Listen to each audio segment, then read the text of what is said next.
brought to light as a graphic novel produced by Eclipse in a partnership with Warner Books. It was commissioned by the nonprofit law firm the Christic Institute. This institute specialized in matters of public interest, such as the Karen Silkwood case and victims of the 3 Mile Island incident, both of which exposed numerous safety violations in the nuclear power industry, and in the case of Silkwood, an episode of alleged murder to silence a whistleblower. In 1988, the Christic Institute filed a lawsuit on behalf of 2 journalists, one of whom was injured in an alleged CIA bombing operation at a press conference in Nicaragua. There were numerous defendants, many of whom were key figures in the Iran-Contra scandal. That scandal was a multi-part scheme where the CIA sold arms to Iran in order to funnel money to the Contras in Nicaragua. Both activities were prohibited by law. The side goal was to get Iran to release American hostages and to achieve a political win for the Reagan administration. So within context, it wasn't a stretch to suggest those 2 journalists, who were investigating alleged CIA involvement in Nicaragua, were considered acceptable collateral damage if they were in an area with covert CIA activity. However, the court disagreed.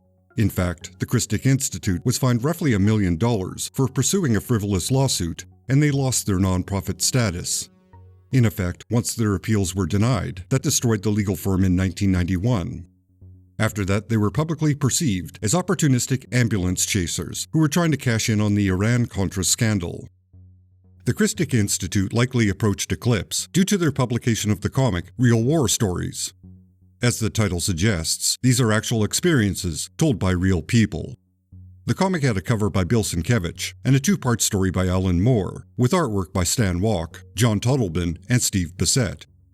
The Moore story, Tapestries, was based on W.D. Earhart's novels and a conversation Moore had with that person. It recounts some savage, disturbing activities Earhart was part of during the Vietnam War. Which brings us back to the graphic novel Brought to Light. It was in 2 parts, with one part written by Joyce Brabner, the wife of Harvey Pekar, and illustrated by Tom Yeates.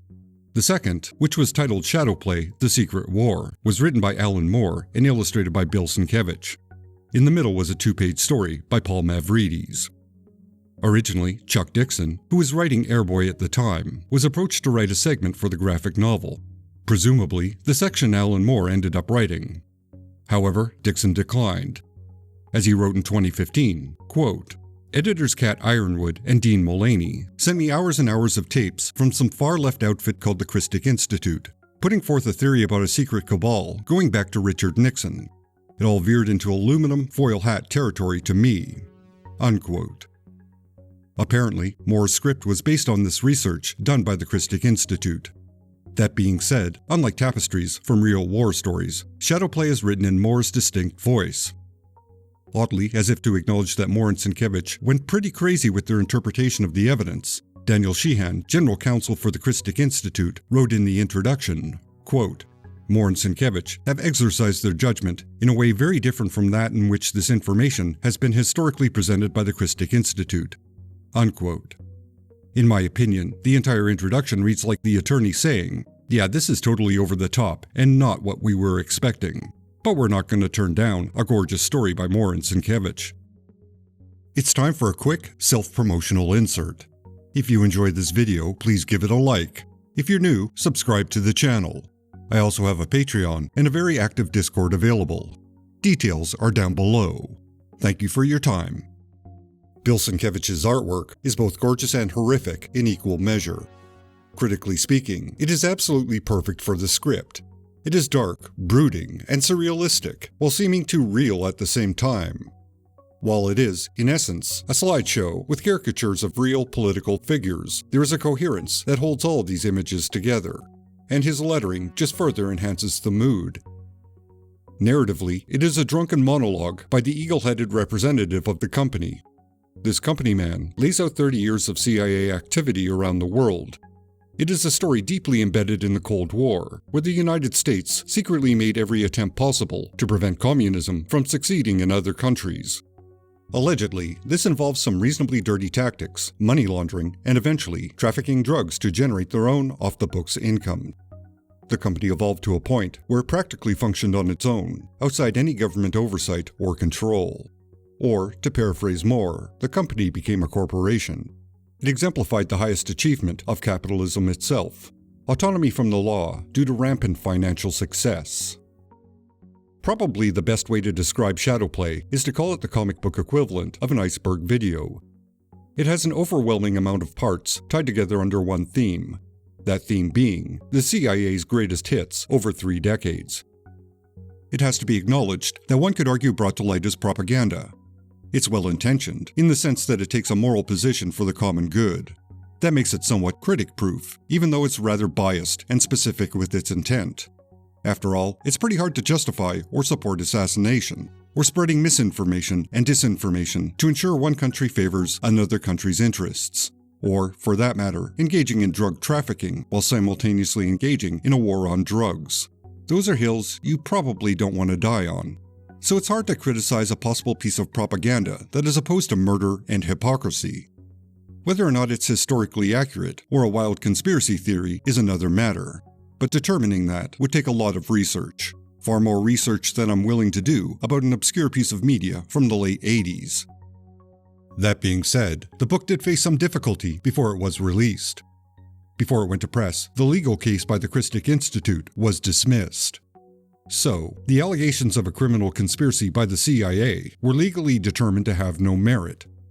Since the foundation for the graphic novel was material provided by the Christic Institute, the bookstore distributor, Warner Brothers, pulled out over concerns the book would lead to a libel lawsuit, which seemed like a reasonable concern, considering the political climate. Ronald Reagan was the current president, and there was a possibility his vice president, George Bush, would become the next president. And George Bush was the former director of the CIA during the 70s. Should Bush become president, he might not look too kindly on a publication that alleged he oversaw an organization actively engaging in criminal activities. The editor, Cat Ironwood, speculated that Warner Brothers pulled out of the deal not because of a potential lawsuit, but because the company had mob connections. Shadowplay and the Christic lawsuit specifically mentions mobster involvement. Through implication, Ironwood is suggesting Warner Brothers wasn't going to put out anything that casts suspicion on the company and their past business partners. Regardless of the challenges, Eclipse did publish and distribute it without any consequences. In the end, Shadowplay by Moore and Sienkiewicz is an interesting piece of work. Both the script and the artwork play very well off of one another. There's definitely a chemistry between the two creators. Not to mention, both were in their prime, and they put every ounce of their talent on the page. Regardless of whether its conclusions are accurate, or whether it's propaganda based on a legally invalid conspiracy theory, it's a beautiful example of comic book work. Thank you for watching. Please give this video a like, leave a comment, and if you're not subscribed, do that too. The past month has been pretty rough for this channel, and I definitely need any and all support. A link to my Patreon is down below, and I would be grateful if you could back my humble efforts. With that said, thanks to all my fine supporters on YouTube and Patreon. I highly appreciate that ongoing support. Thank you so very, very much. Extra special thanks to Jeff Nicholson, Sicken, Francis De La Cruz, John Nyugs, Andrew Barton, Odin Ashcroft, Ruby St. Dennis, Phil Sagan, Edward Clayton Andrews, Corey Drew, L.S. Gregor, Alexa Zernish, Brian Deaton, and Matt Marino. You are all justified and ancient.